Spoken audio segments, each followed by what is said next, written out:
Stop. Hold that thought. Freeze the history books right there. The year is 1492. Columbus sails the ocean blue. This is the moment, we're told, the old world first met the new, a moment of discovery, of destiny, the very genesis of the modern Americas. But what if that date, 1492, was a lie? A historical convenience that masked a far more brutal, far more incredible truth.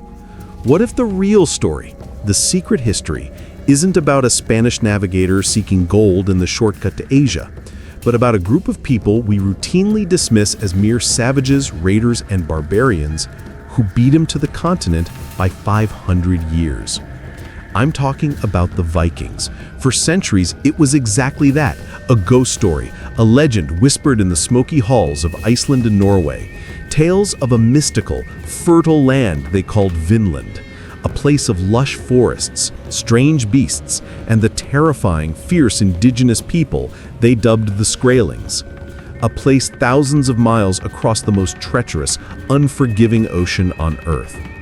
Historians scoffed. They wrote it off as myth, as fireside folklore.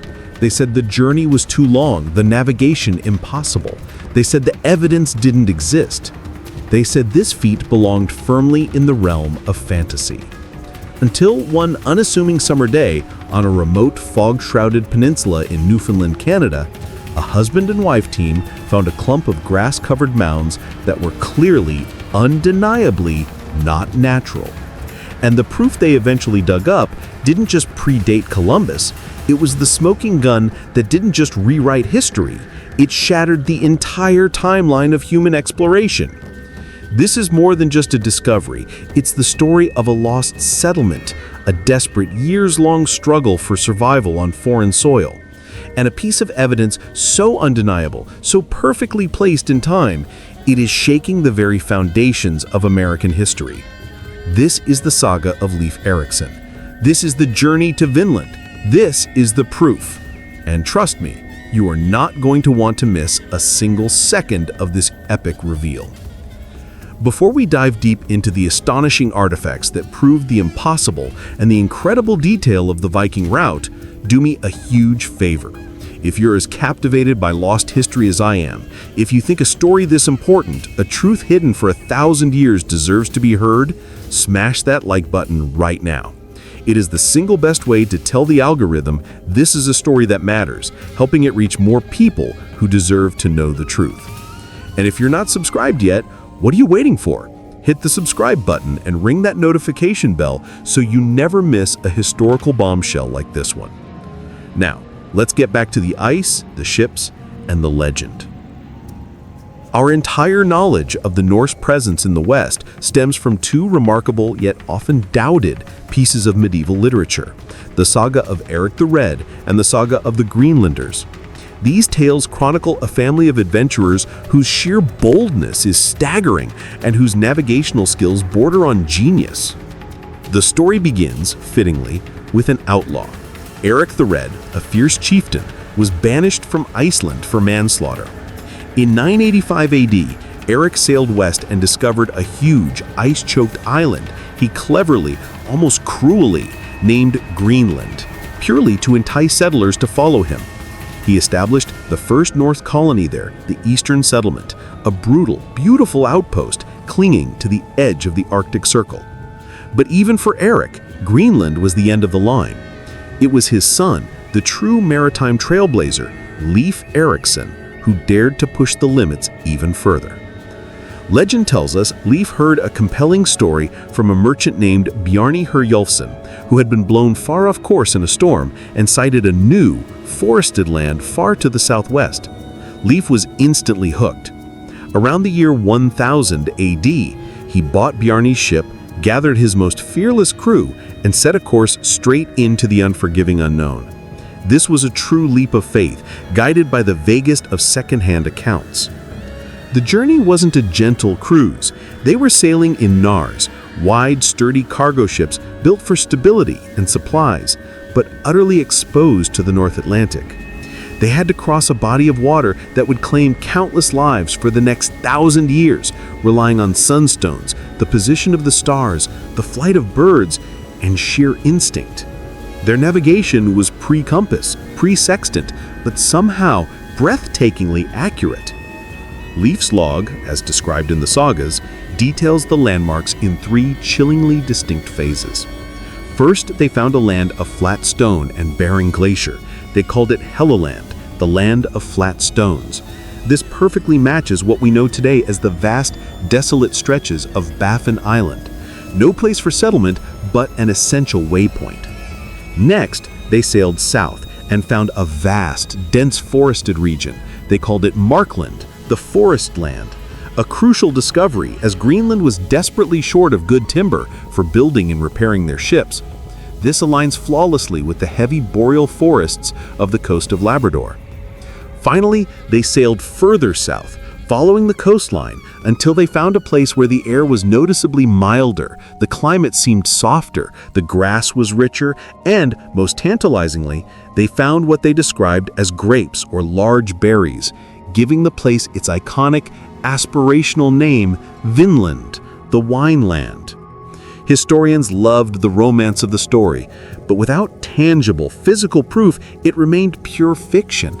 The coastline was too vast, the description too vague, the sailing too unbelievable. Where exactly was Vinland? For over 900 years, no one knew. The tale was relegated to a poetic myth of a glorious past. Fast forward to the mid-20th century. The skepticism was universal, yet one couple was utterly convinced the sagas held the truth. A Norwegian explorer, writer, and journalist named Helgi Ingstad and his brilliant archaeologist wife Anne Steen Ingstad were obsessed with validating the Vinland tale. Helgi Ingstad began his search by ruling out most of the American coast, reasoning that the Vinland described was likely the northernmost limit of the grape-growing regions and, crucially, was easily reachable from Markland. His search eventually led him to the very tip of the northern peninsula of Newfoundland. The place was a tiny fishing outport called Lonzo Meadows, Jellyfish Cove. In 1960, a local fisherman named George Decker, intrigued by Ingstad's questions, showed them a collection of subtle, grass-covered mounds on a low, sheltered terrace near the water. To the untrained eye, they were just bumps in the field, maybe the remains of an old native fishing camp. But Anne Steen, with her highly trained, practiced eye, recognized the faint, rectangular outlines. She noticed the way the grass grew over the decaying wood and sod. She knew these were the signature outlines of Norse turf houses. Between 1961 and 1968, the Ingstads and their international team conducted meticulous, painstaking excavations. The site was small, but the layout was unmistakable. 8 turf-walled structures, 3 large hall houses, a small forge, and smaller buildings. This was not a quick campsite. This was a proper, if brief, settlement. It was definitively Norse. The sheer architecture of the turf buildings was compelling, but it was the artifacts unearthed, the mundane tools and fragments of technology that were the undeniable, time-stamped proof the entire world was waiting for. Every single tiny item spoke the language of the Norse world, dating back to around 1000 AD, precisely the time of Leif Erikson's voyage. Let's look closely at the treasures pulled from the earth, the relics that struck like hammer blows against the established history books. First, the proof of their incredible seafaring technology. Excavators found fragments of iron, specifically clench nails and rivets, pieces of hardware used for constructing or, crucially, repairing Viking longships. Why is a rusted piece of metal so vital? Because the indigenous peoples of North America at the time were in the Stone Age. They did not possess the technology to smelt or forge iron. This rivet was a flashing signal, proving the people here were using highly sophisticated European metalworking. The Vikings didn't just bring an iron nail, they brought the capacity to make them. The team uncovered a full smithy, complete with a stone anvil and, critically, large amounts of iron slag, the glassy residue left behind after extracting iron from the local bog ore. This confirmed that industrial-scale metalworking was being conducted right there on American soil, a full 500 years before any other Europeans arrived. That forge was the engine of their entire civilization, humming on the shores of the New World. Found alongside this heavy technology was something smaller, but equally crucial: a distinctive ring-headed bronze pin used to fasten a cloak or shawl. It was a common style in the Norse world during the late Viking Age. This simple piece of jewelry confirmed the culture of the people who lived there. But the most profound discovery, the one that turned a mere raiding party into a genuine settlement attempt, was the small soapstone spindle whorl. This simple, weighted disc used for spinning raw wool into thread is the human proof. The presence of a tool for textile production strongly indicates that women were present. Spinning wool suggests domesticity, an effort to establish a home, and a serious multi-year attempt at colonization, not just a brief stopover by male explorers. This tiny whorl proves the Vikings brought their entire domestic life with them. Finally, the ultimate verdict was delivered by science. Radiocarbon dating of charcoal found in the hearths and surrounding refuse confirmed the timeline with stunning precision. The settlement flourished for a short time around 1000 AD. This isn't just an estimate. It's a solid, verifiable, scientifically backed date that places the Vikings 492 years before Christopher Columbus's first voyage in 1492. The evidence is conclusive. This tiny, windswept village, now known as the L'Anse aux Meadows National Historic Site, wasn't a myth. It was the first documented, verified European settlement in North America, a tangible realization of the legendary Vinland. But the incredible proof raises a difficult question. If they established a settlement, if they brought their women and their industry, why did they vanish? Why did the greatest single achievement in medieval navigation fade into a whisper? The answer lies in the unforgiving landscape and the deadly encounters that would eventually render their triumph impossible. We're about to dive into the harsh reality of life in Vinland, the violent conflicts with the indigenous people, and the slow, creeping climate change that ultimately killed the entire Norse dream in the West. Leif Erikson was the discoverer, but the sagas speak of others who followed, attempting to build a truly permanent colony. After Leif's return, his brother, Thorvald Eriksson, led the next expedition. Thorvald was the first to fall. During a scouting mission, they encountered a group of Skraelings sleeping beneath their hide canoes. Thorvald and his men violently attacked them, killing 8 of them. The surviving indigenous warrior escaped and returned with reinforcements. Thorvald died from an arrow wound sustained in the ensuing battle, making him the first known European casualty on North American soil. The incident set a terrible precedent. The relationship between the Norse and the natives would be one of fear, violence, and distrust. The largest and most serious attempt at colonization came a few years later, led by the merchant Thorfinn Karlsefni. Karlsefni brought several ships, livestock, and a large group of men and women, including his wife Gudrid, who gave birth to Snorri Thorfinnsson, the first European child born in the Americas. This attempt was proof of a deeply serious, sustained commitment to settlement. The Norse colonists needed peace, but their inherent arrogance and violent history made it impossible. The sagas recount a tense, intermittent period of trade, followed by escalating conflict. Initially, trade was established. The Norse desperately wanted furs, especially beaver pelts, which were highly valued back in Europe. The Skraelings were curious about the Norse, but their desire was focused on a single item: iron. They had no use for the Norse's textile goods or jewelry. They wanted the hard, functional metal that could revolutionize their tools and weapons. The fatal encounter came when the Norse tried to trade milk for furs. The Skraelings had never encountered dairy before, and according to the saga, a Norse bull bellowed loudly, terrifying the indigenous people. This incident shattered the delicate truce. The natives were convinced the Norse were dangerous invaders. The final conflict described in the sagas was absolutely terrifying for the Vikings. The Skraelings, vastly outnumbering the Norse, attacked with a psychological edge.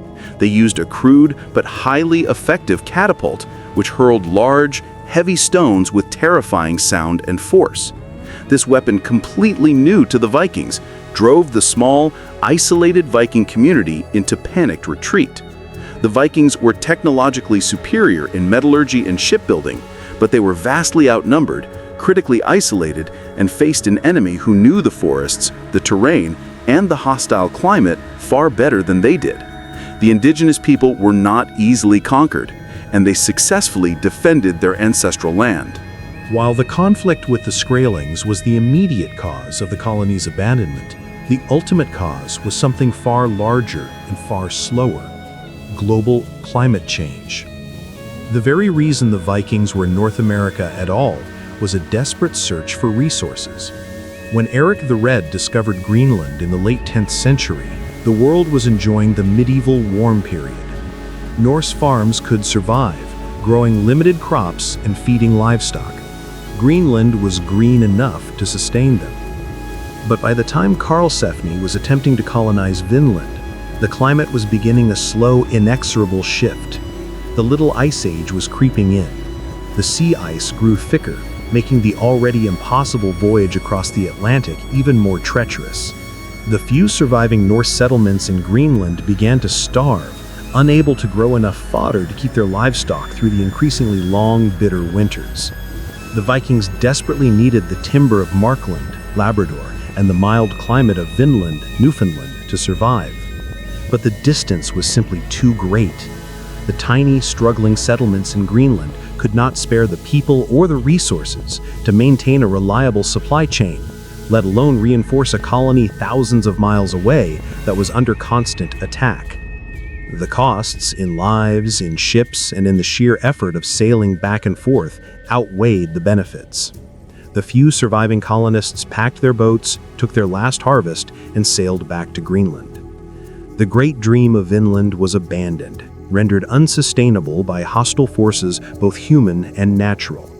The buildings at Lonzo Meadows fell into disrepair, the turf walls slowly dissolving back into the earth, preserving their secret for 1,000 years. The final, mind-boggling takeaway is the sheer scale of the Vikings' achievement and the depth of the historical cover-up, unintentional though it was. When Leif Erikson landed in North America in 1000 AD, they had established the first functional, if brief, transatlantic link. It was a technological and navigational feat that wouldn't be reliably replicated for nearly 5 centuries. This changes everything. It proves that the Age of Discovery wasn't a sudden, isolated event kicked off by Spain in 1492, but a continuous, often brutal process stretching back into the deepest corners of the medieval world. The history of North America begins not with the Renaissance, but with the High Middle Ages. The inevitable question remains: did the knowledge of Vinland somehow filter back into Europe, influencing Columbus? Most historians say no. The Norse colonies in Greenland eventually succumbed entirely to the Little Ice Age and faded away in the 15th century. Around the same time, Columbus was preparing to sail west. The knowledge of the sagas remained confined primarily to Iceland and Scandinavia, viewed largely as local folklore. The Norse did not widely advertise their discovery, and the vast Atlantic ensured the secret remained locked in the ice. Columbus himself did travel to Iceland in 1477, and it is theoretically possible he heard whispers of the Vinland tales. But there is zero hard evidence that these whispers, if they existed, played any role in his decision to sail west. The Vikings' achievement was a historical dead end, a brief flare of light in the North Atlantic that had no lasting impact on the European continent until its archaeological rediscovery in the 20th century. The story of Lonzo Meadows is proof that the impossible is simply the unverified. It proves that the ancient world was capable of staggering feats of courage and navigation, changing how we view human civilization itself. The sheer tenacity of these Norse sailors, navigating the deadliest ocean on Earth with nothing but the stars and a wooden hull, is absolutely mind-blowing. They succeeded where others failed for centuries. What did you think was the most compelling piece of proof? Was it the tiny domestic spindle world proving women came along? Or was it the unmistakable Norse iron rivet? Let me know in the comments below. I read every single one, and your comments shape what historical secrets we uncover next. And look, if you've watched this far, you are clearly one of the few who demands the real story, the hidden truth behind the established narratives. We have so many more untold, earth-shattering stories just like this one. Don't leave without subscribing. Hit the notification bell so you're instantly alerted when we drop our next historical deep dive. It truly helps us bring these world-changing stories to light.